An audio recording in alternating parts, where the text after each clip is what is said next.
This week, we're flying Garuda Indonesia's business class on one of their A330neos from Jakarta to Seoul. How does the seat and food stack up against those offered by Asia's other major national airlines? And what about their cabin crew? Are they truly the best in the world? SkyTrax's seems to think so. In this video, we'll explore all of this and dive into SkyTrax's itself. Who are they? How do they make money? And can their awards really be trusted? That is going to be the fun bit. We cannot deliver. Please collect it at the airport counter. Okay, so I've just landed in Jakarta from Sydney. Longest day of my life so far. So my next flight is to Seoul, Korea, on Garuda Airlines. Here's the thing that I'm not sure about. Can I connect airside, or do I need to pay the $50 visa on arrival fee and then go and check in for my flight? I don't have any checked bags. These are my only bags. Like, a lot of airlines have a transit desk where you can check in for your next airline. They'll print your boarding pass if you don't have checked baggage, but apparently it's not quite like that here. So let's go find out. Worst case is I have to pay $50. They're separate tickets, but can I get the boarding pass here? Oh, I have to buy visa? Yes, exactly. I don't have baggage. This is it? This one? Yeah, just this. Oh, I think... So I still need to go visa? Yeah, because your ticket is separate ticket, right? Okay, but I can't just print a boarding pass. He just took a bunch of pictures of my passport and boarding passes. I love this stuff. They just like send it in a WhatsApp chat. Not sure about your, what is it? Your PII? Personal... I guess if I say negative things about Garuda, you'll see my passport on the internet. So hopefully it's a good time. It's not the end of the world if I have to do the visa thing. It's just $50 I'd rather not spend. Anyway, we wait. I tried checking online. Yeah, no baggage, yeah. Okay, so go transfer up. Okay, thank you very much. Terima kasih. So you have to tell immigration that I'm not going into the country. Oh, hello, welcome back. I just absolutely bugged out on a seat for an hour there, but let's go check out the Garuda lounge.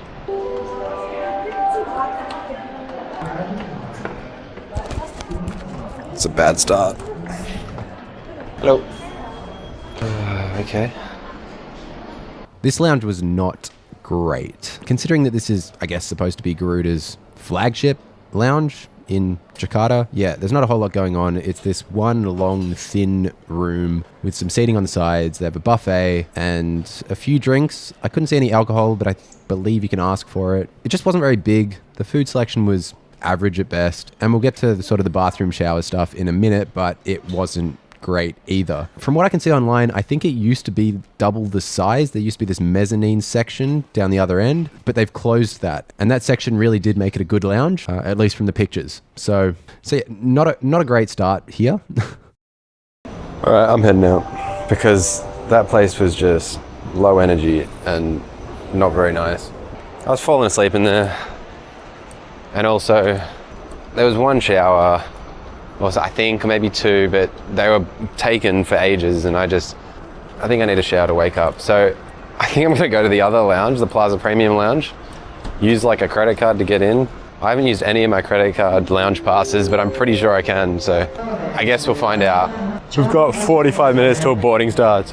I might as well go have a nice shower, right? Feel normal. This is the one that pretty much every other airline uses apart from Garuda and I think some of the SkyTeam ones, but that lounge was just made the Sydney Qantas lounge look good. 2 hours and no shower. Okay, no shower. So how much extra shower? 300? Yeah, 300. Okay. Okay, I'll do that.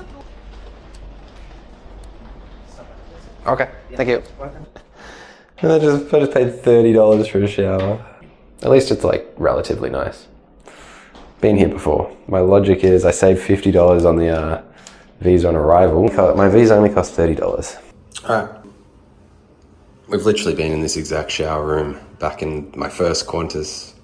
What was it, my third video maybe? That was back when I was editing like I was on every stimulant on earth, so it's a little, maybe not hard to watch, it's just very quick. I covered this whole lounge. I'm not even going to go into the lounge really. I might just walk through it quickly, but none of the lounges here in Jakarta are actually that good, and the Garuda lounge definitely wasn't that good. So yeah, this is definitely the better lounge of the two. Anyway, it's 10:50 now. Flight's at 11:30, so boarding's probably going to start soon. So I'm going to go walk back over there now. I feel significantly better.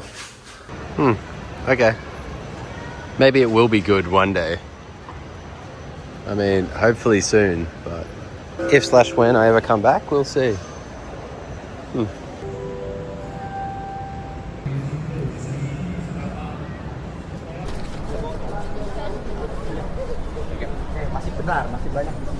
So we're flying on an A330-900neo today. One of the Neo A330s, my first time on them. But more importantly, I thought we were getting on the one that was just in front of the gate.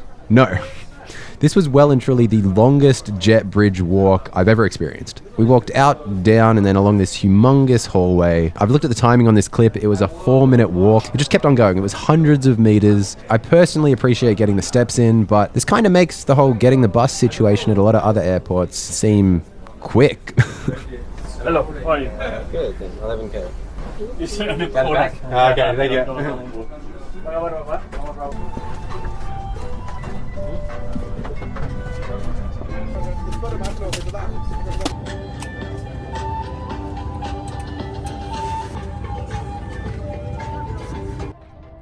Did you notice anything here? Wait, stop. Yeah, my head is sticking out above the top of the seat. I had a clear line of sight across the cabin to this SkyTrax's award that they proudly place on the front wall. To be fair, it's an award for the world's best cabin crew, not the world's best seat, but this is well and truly one of the most exposing and least private new business class seats I've sat in a while. This is also why I'm not talking a lot to camera here. You're terrified of public speaking.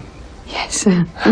We've actually seen this seat before. It's the same seat model that Singapore Airlines uses for their regional business class product. In their case though, at least they modified the design a bit to make it feel a bit more private. They have higher privacy barriers, more enclosed privacy barriers. This seat has the same sort of issues that we faced with the Singapore seat though. There's a distinct lack of storage here. The only spots to put anything are in this little cubby, underneath the ottoman leg rest thing, or just on the smallish table to the side of the seat. We'll get more into the seat in a second after takeoff. I was going to say the orange juice is terrible, but I did just brush my teeth, so it might be my fault. Whoops.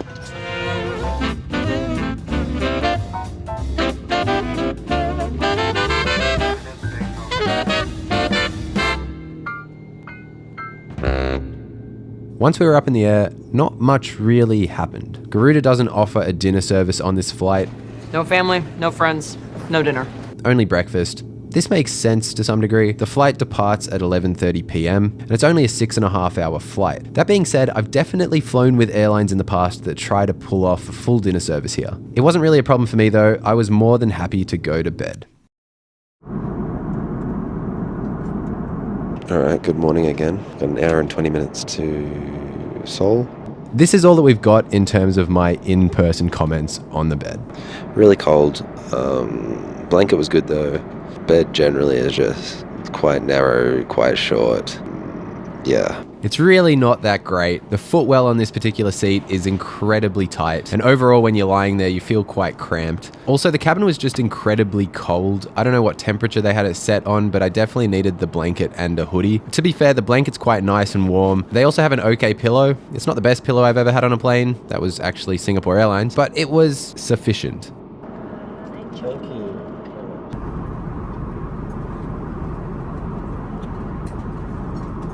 It's like a warm pastry with custard on the inside. Okay, so we're starting with some fruit. We've got kiwi, strawberry, watermelon, and cantaloupe. Watermelon kiwi is good. Alright.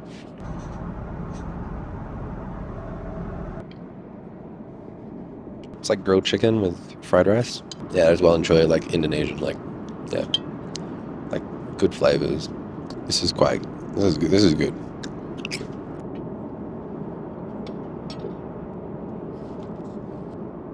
I want to quickly go back to that SkyTrax's plaque. I'm not going to sit here and go on about how it's all potentially a big scam. It might be. I just want to talk more about their business model and the whole system that they've got going on here. It's a fabulous system. I guess let's start with who they are and what they do. SkyTrax's is an international air transport rating organization, and they have 2 rating systems. They produce certified airline, airport, and lounge ratings. These are derived from their own internal audit teams who fly around the world trying all of the different products. products. And then they have the annual World Airline and Airport Awards. This is an annual event where they hand out awards in a ton of different categories to airlines and airports. This specific rating is derived from customer survey data that they collate from their website, worldairlinesurvey.com. Anyone can go to that website and fill in the survey for airlines. All of this is free for the airlines, and they can use this SkyTrax's logo and award plaques wherever they want without payment. That's why we see it on this Garuda jet, and you'll see it on the websites of airlines all around the world. So they're not making any money from these SkyTrax's ratings. So how do they make money? Do they sell plants? Well, they charge airlines to receive detailed breakdowns and reports on these ratings. Obviously, airlines kind of want this data. It would theoretically allow them to improve their score. They generally want to get feedback on their service, so it can be worth quite a lot to airlines. Show me to me, please. Send it to me, Rachel. How much does this cost? Who knows? It's not public. If I was guessing though, I would say it's in at least the tens of thousands of dollars to get one of these reports. They also operate as a consulting firm that will work with airlines in order to improve their offerings. They are seen as an expert in the field, and therefore airlines, I imagine, will pay them very handsomely for this service. This is where a little bit of the controversy lies. It's alleged by some that if you pay them, it's almost guaranteed that you'll improve your rating, and if you don't, well, there's a chance your rating will go down. I'm not claiming that they actually do this. This has just been alleged in the past. Josh Cahill made a video about this years ago. I won't really touch on it here. I'll link it down below though, if you want to watch it. But I actually want to take a sidestep here and just say that they have a pretty marvelous business model. First, you rate the airlines, then you get the airlines to pay to know why they didn't score highly, and then you get them to pay even more so that you can fix this score. It's really pretty simple and somewhat genius. That's a solid business model. I think this sales cycle gets even more clear when we look at those World Airline and Airport Awards. They hand out a lot of these in an absolutely massive amount of categories. I counted, and I believe that in 2024, they handed out a grand total of 146 of them, to be exact. They have awards for everything. To be super specific, in one category, they've got awards for the best cabin crew in Japan, South Korea, China, Indonesia, Central Asia, South Asia, and if that wasn't enough, just Asia on a whole. And you might be thinking, why hand out so many awards? Well, this gets the airlines interested. Who doesn't want to be recognized as having the best cabin crew in Indonesia? But this, of course, sparks the question for the airline. Why aren't we the best in Asia? Of course, why wouldn't we be? Really, these ratings and awards are, at their core, just a clever marketing front for their consulting services. Personally, I don't consider SkyTrax's ratings to be a definitive guide to whether an airline is any good. And honestly, I don't think you should either. There are plenty of rumors about money being exchanged behind closed doors to boost ratings, but in the grand scheme of things, I don't think that really matters. What's more important is the brilliant sales cycle that they've built here. It is impressive in a way. The entire system does hinge on the strength of the SkyTrax's brand though. If people start losing trust in that brand, the ratings lose their value and they'll struggle to sell their audit reports and consulting services. This may be starting to happen. I do think that they may be undermining themselves a little bit by handing out so many awards. It feels like they're trying a little bit too hard to cash in on the consulting business right now, and it's probably chipping away at their credibility. They'll lose respect for you, and they won't trust you anymore. Wouldn't it be fascinating if someone created a more transparent rating system for airlines? Something way less tied to just a consulting service. More like Google reviews, where everything is compiled into a star rating system based on public feedback. Who knows? If I ever have a free 6 months, this might be something that I'll try to build myself. I can say for sure that I definitely don't want to end up running a consulting agency, so that's definitely not the way that I'd be trying to monetize the service. Anyway, let's get back to what we're here for. This flight to Seoul with Garuda. All right, I'm in the toilet, the one just behind the business class cabin. It's fine. It's a little dirty, a little bit gross. It is towards the end of the flight, to be fair, and it is kind of the toilet rush, so I kind of get that they're probably not able to clean them all the time, but I mean, that looks like toothpaste splatter. May have been from last night, I don't know. I just don't want to touch a lot of things in here, but I guess we do have soap, we do have eau de toilette, we do have a hand lotion, we do have some toothpaste down there. We can't see any actual dental kits, like with toothbrushes, but it's pretty standard, a little bit on the gross side, but I do like this though.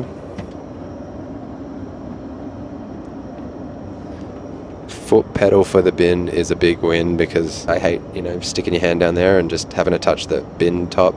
I guess it is a fairly new plane. I'm not sure quite when this one was delivered, but I mean, the Neos are only 5 years old at max, so we're almost in Seoul. Very quickly, how's the in-flight entertainment? Will you get bored? I was surprised a little bit by how many movies they had. I guess I had fairly low expectations, but they had a pretty good selection. They had Crazy Stupid Love. Love to see that. But the TV shows were a little bit of a letdown. They didn't have many, and they didn't have many episodes either. I would rank it solidly above those airlines that only have 5 movies and 1 TV show. Think Jetstar, but it's by no means close to Singapore Airlines, Emirates, or Qantas. And now quickly, of course, the USB ports, we've got to check them. There's 2 here, there's one up by the seat and then one by your feet. Both were 5 watt. Definitely not great, but not awful. And having 2 is slightly better than having 1, of course. So mid-level marks for that. Finally, I've got to rant a bit about Garuda's seat choices here. Obviously, I'm not the biggest fan of this specific seat design, oh well, but I want to touch more on the chaotic seat choices Garuda have made overall for their fleet. Firstly, they do have a pretty simple fleet. It's just A330s, both older ones and Neos, 777s and 737s. But somehow, across their A330s, they have 3 different business class seat designs. On some of their A330s, you have a reverse herringbone style of seat. This one looks pretty decent, but for some reason, they happen to have a 222 older style of business class seat on some of these jets. This one just looks way less appealing. And then to make things even more complicated, on the newer A330neos, they've gone with this staggered design that we flew on here. It's a bit of a mess, and it means that you won't really know what you'll be flying on until it's time to do seat selection, which, by the way, I couldn't do until the day before the flight when I did online check-in. Also, 2 things really got me here. Firstly, I'm 99% sure that they've bought all of these jets new, and so at some point during the process, they decided to just switch seat designs. And secondly, the density is the same across all of these A330s. Between the first and the second door, they're fitting 24 seats. So this wasn't some smart business move to increase cabin density. It just doesn't make sense. Anyway, it's chaotic. Be careful if you decide to fly Garuda, because you may not know what you're actually going to get until you're checking in for your flight.